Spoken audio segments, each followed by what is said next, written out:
Our thanks to all the patrons who've been so generous in their support of the Cyberwire. We're happy to have added a new benefit this week. Members of the Producers Circle now receive exclusive access to our new quarterly report. If you'd like to see a sample, go to thecyberwire.com/quarterly report. And thanks again to our patrons. Another tippy AWS S3 bucket spills its contents over the web. FedEx's 10K report indicates it may never fully recover systems and data hit by NotPetya. A virus hides in Game of Thrones torrents. Harvard's Belfer Center wants to secure electronic voting. The Departments of Commerce and Homeland Security consider moonshot research to take out botnets. We've got some M&A and venture funding notes, and an initial coin offering gets hacked.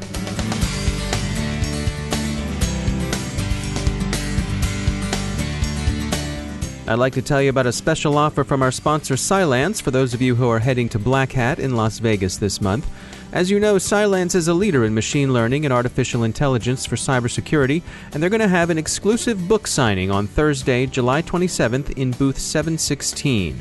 You can meet author and expert Alex Martisoff and get a signed copy of his book, Rootkits and Bootkits, Reversing Modern Malware and Next-Generation Threats, the latest from Alex and his co-authors Eugene Rodionov and Sergey Bradas.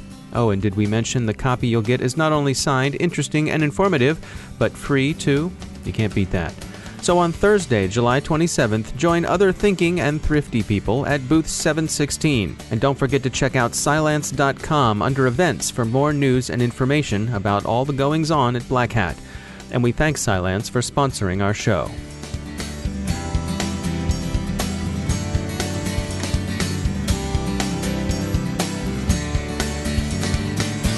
Major funding for the Cyberwire podcast is provided by Cylance. I'm Dave Bittner in Baltimore with your Cyberwire summary for Wednesday, July 19th, 2017. Another unsecured Amazon Web Services S3 bucket has been found. You'll recall the three most recent instances of this sort of misconfiguration. The National Geospatial Agency, the Republican National Committee, and Verizon were all victims of third-party contractors or vendors who inadvertently exposed sensitive data. The latest open bucket belongs to Dow Jones, which says 2.2 million customers were affected. Security firm UpGuard offers a higher estimate, suggesting the possibility that around 4 million records were exposed. Chris Pearson of ViewPost commented about this most recent AWS S3 issue. He said, quote, "Even after the news of RNC and Verizon having open access to data stores in S3 buckets at AWS, companies have yet to actually scan their networks and permissions in the cloud. It was just announced that Dow Jones had its online storage configured to allow any authenticated AWS user to see the data they were storing." End quote. So scan your AWS buckets for secure configuration. A 10K filing from FedEx says that the shipping company doesn't yet know how long it will take to restore systems affected by the NotPetya attack, and that it's possible the company's TNT unit, the one directly affected, may be unable to ever fully recover. As FedEx put it in their 10K, "We cannot yet estimate how long it will take to restore the systems that were impacted, and it is reasonably possible that TNT will be unable to fully restore all of the affected systems and recover all of the critical business data that was encrypted by the virus." Securities and Exchange Commission Form 10K is an annual report publicly traded companies in the U.S. are required to file with the SEC. It details company financial performance. In its extended treatment of the NotPetya incident, FedEx added that, in addition to financial consequences, the cyber attack may materially impact our disclosure controls and procedures and internal control over financial reporting in future periods. So, the NotPetya story isn't over, and FedEx is far from the only company that will be affected. If you were planning to illegally stream Game of Thrones, think twice. There are reports of a virus lurking in Pirate Bay torrents. Anyway, here's all you need to know about Season 7. Spoiler alert, winter is coming. A virus hides in the torrents of Pirate Bay. That actually sounds like showrunner dialogue, doesn't it? If you're a competitive online gamer, it's tough enough to stay at the top of the leaderboard without other players using questionable means to try to knock you off or put you at a disadvantage.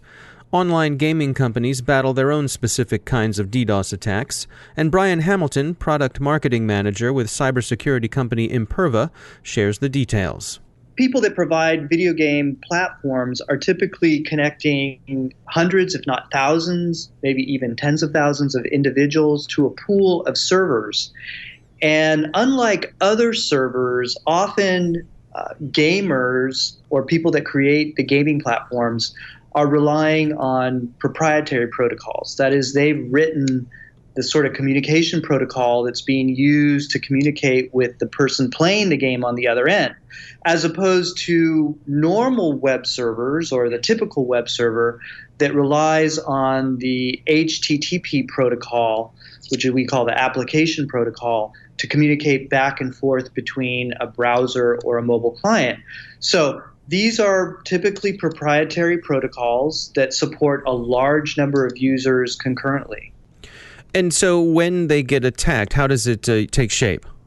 What the attacker is trying to do is they're trying to overload the server with simulated players. Okay, so what they're trying to do is they're creating little attack bots that pretend to be people playing the game, but playing the game in a way that no human would ever play it, creating a lot of commands, in other words, a lot of activities, and they're attempting to overload that gaming server so that legitimate players, the real humans, can't get in and can't play the game.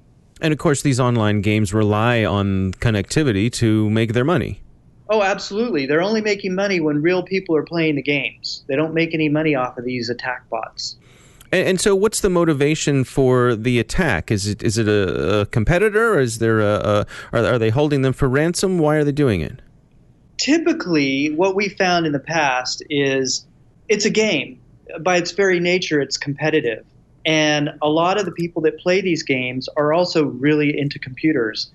And what they want to do is they're using DDoS attacks as a sort of a competitive weapon, either to keep their competitors from playing the game or to give themselves an advantage where they're playing the game and the people that that may be trying to play the game can't get in.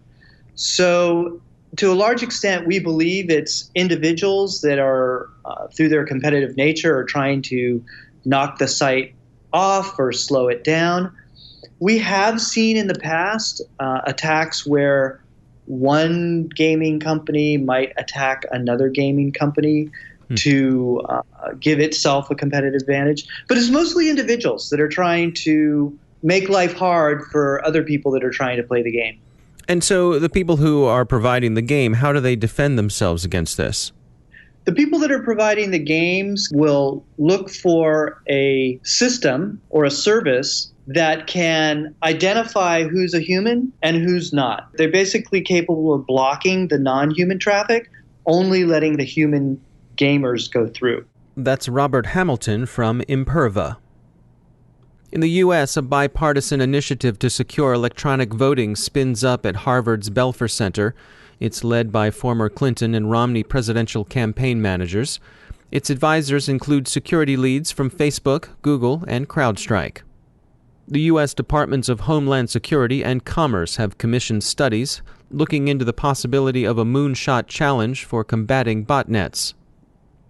In industry news, Awake Security emerged from stealth this week with $31 million in funding. The startup's technology has been compared to near-unicorn Darktrace. Scale FT has closed a $2 million seed round. And there's some M&A news. Rapid7 has announced its acquisition of security orchestration startup Command for an undisclosed amount.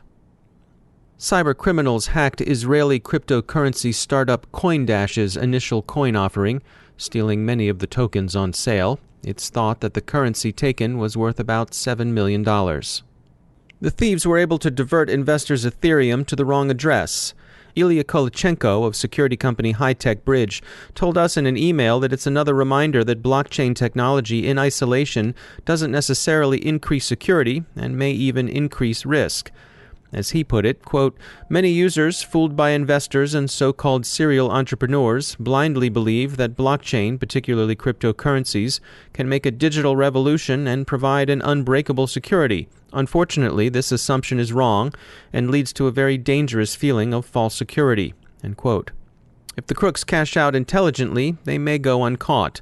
Kolachenko added, victims of this hack will be quite unlikely to get their money back, as technically speaking, it's virtually impossible. And law enforcement is also unlikely to be able to do very much. So, any advice for those who would invest in cryptocurrencies? Kolachenko is something of a skeptic. He calls such investment a very profitable but risky game, like investing into North Korea. Better to place your cash into Apple or Google stock if you have no financial experience. Wait, there are profitable investment opportunities in North Korea? If you're a member of the wealthy elite and have a high tolerance for risk, well, good luck. Now I want to share some notes from our sponsor, Cylance.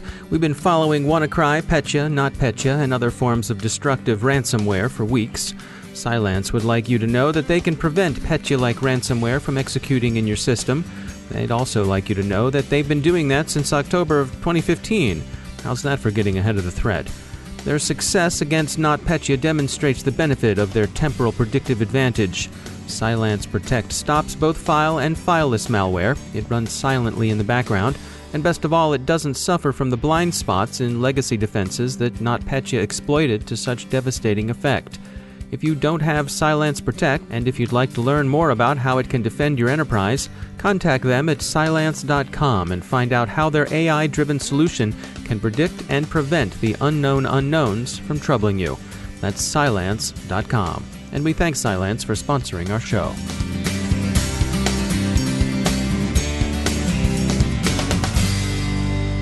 And I'm pleased to be joined once again by Justin Harvey. He's the Global Incident Response Leader with Accenture. Justin, welcome back. We have heard a lot lately about fileless malware. First of all, let's go through here and just describe to us, what are we talking about with fileless malware? Well, fileless malware really has two types of categorizations. The first would be truly fileless. Something comes in through a document, an attachment, or something you get through a web transaction, and it is executed and resides in memory. There's another definition which we use in the industry where fileless malware could also be executable-less malware. And that type of fileless malware is delivered usually via some sort of scripting language. VB script, PowerShell are the two most frequently used. And those types, while one could argue, yes, they are scripts, they could be files, a lot of times they don't touch the file system. They come in through a Word document or Excel document or some sort of attachment that enables the attacker to trick the user into hitting enable macros. The enable macro function runs an auto start script. Typically, that's programmed in VB script. It goes out to the internet. It goes to a hosting site that has malicious PowerShell. It pulls that down, and then it executes it. Now, both of those types are what we consider fileless malware. And the notion being that when there's no file, that makes it harder for the AV software, which would be looking for a file, to detect it. Correct. I think this is one of our biggest areas of concern in cyber defense today is what do we do about scripts? It's very easy to take an executable and create a signature from it, or if there's polymorphic malware, be able to identify, well, it's this type of packer, or it has to persist by getting inside of the registry and working with these keys, or performing these sorts of function calls we know to be malicious. Scripting is a lot harder to be able to put some controls around, and that's why we're seeing a lot more PowerShell type of malicious attacks. And is this a situation with, because the malware is residing in RAM, in terms of persistence, if you reboot, does the malware then get wiped clean? Yes and no. In a normal fileless attack, normal, meaning the first definition, meaning that there was an executable or something that came down that's resident within the memory, yes, when you reboot the system, it is gone. For that first type, where an executable is used and it doesn't persist, the adversary needs to either work quickly to get secondary or tertiary methods of getting onto that system, or they need to get the data off as fast as they can. The second definition, so a PowerShell type of attack, there are methods and means to persist even after reboot using that scripting language, but they're not as obvious as an executable, let's say, in the startup folder, for instance. All right, interesting stuff. Justin Harvey, thanks for joining us. And that's the CyberWire. Thanks to all of our sponsors who make the CyberWire possible, especially to our sustaining sponsor, Cylance. You can find out more about Cylance and how they can help protect you with artificial intelligence at Cylance.com. We've gained a lot of new listeners over the past couple of months. Welcome. We're glad you're here. A reminder that one of the best ways you can help spread the word about our show is to leave us a review on iTunes. It really does make a difference.